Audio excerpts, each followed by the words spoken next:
Welcome back. It is a crucial day for stimulus talks, means that's a crucial day for Americans who might be losing their jobs. Speaker Pelosi and Treasury Secretary Steve Mnuchin are still trying to cut a deal. Airlines in particular, they're bracing because tens of thousands of workers face furlough tomorrow without action. Joining us now is the CEO of American Airlines, Doug Parker, among the airlines that plans to let go thousands of people tomorrow.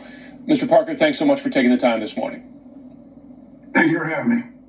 So Steve Mnuchin just said moments ago that he and Speaker Pelosi are meeting again. They're going to take one more serious try, in his words, that he's hopeful for a deal and that he's going to speak to airline executives, yourself included, about the possibility of postponing those scheduled furloughs tomorrow. Are you willing to postpone those furloughs?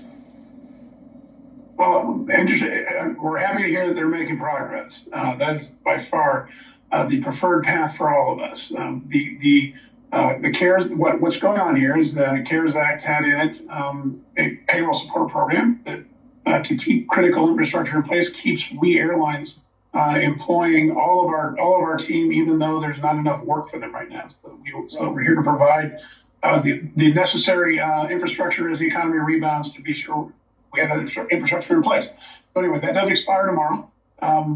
There's huge bipartisan support for extending it. What we need, though, is a vehicle. So, it's encouraging to hear that they're making progress. Obviously, we'll be interested in what the Secretary has to say. And hopefully there's a clear and concrete. If he asks you to postpone, he says, listen, we don't have a deal yet, we're getting close. If he asks you to postpone, will you postpone those furloughs? Thousands of American Airlines employees, I imagine they're listening. Oh, absolutely. Look, the last thing we want to do is furlough employees. That's why we've been fighting so hard for them to come to an agreement. So at any rate, hard for me to tell you until we know where they are. But certainly if there is a clear and concrete path that says, we're not quite done yet, but we will be done soon.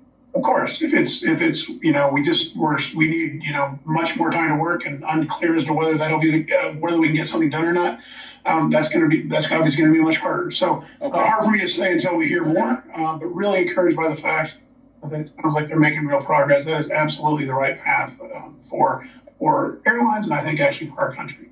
Okay, and I imagine a lot of your employees think that's good news as well. I do want to note that American Airlines finalized a $5.5 billion loan agreement with the government just a couple of weeks ago. This in addition to $4.7 billion in July. Why can't you use that money to stave off these layoffs, these furloughs?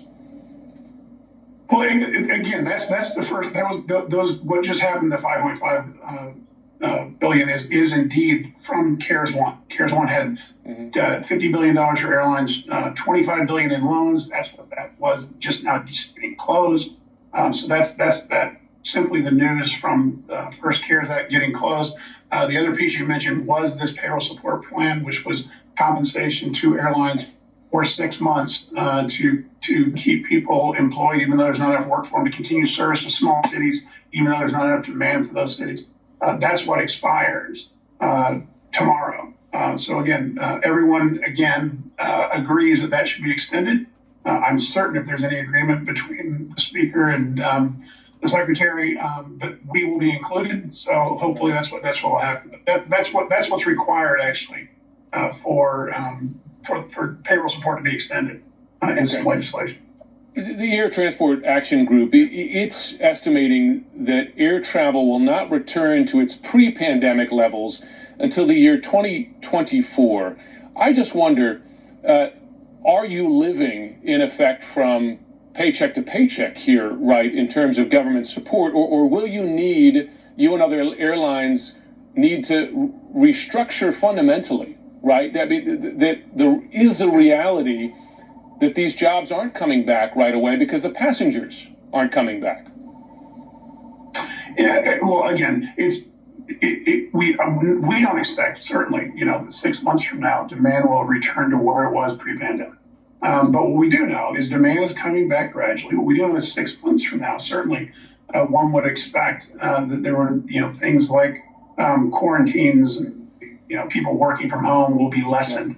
And we don't need full recovery of demand to 100% of what it used to be. I mean, we need, in recessions, you don't see airlines ground aircraft like we're doing today. So if indeed what I anticipate will happen, which is we continue to see gradual improvement in the next 6 months to where demand is much closer, it doesn't need to be all the way recovered by any means, but say 80% of what it used to be, then we would be flying all of our airplanes. We would need to employ the people that we still have employed.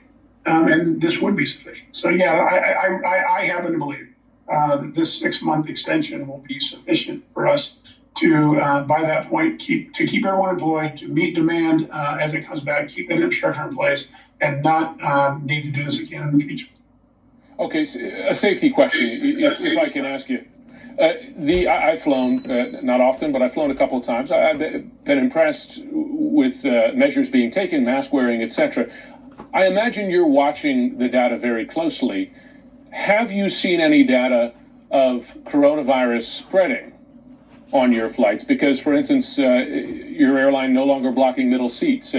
Watching the data, have you seen anything to concern you yet? Oh, absolutely not. And to the contrary, seeing really encouraging data.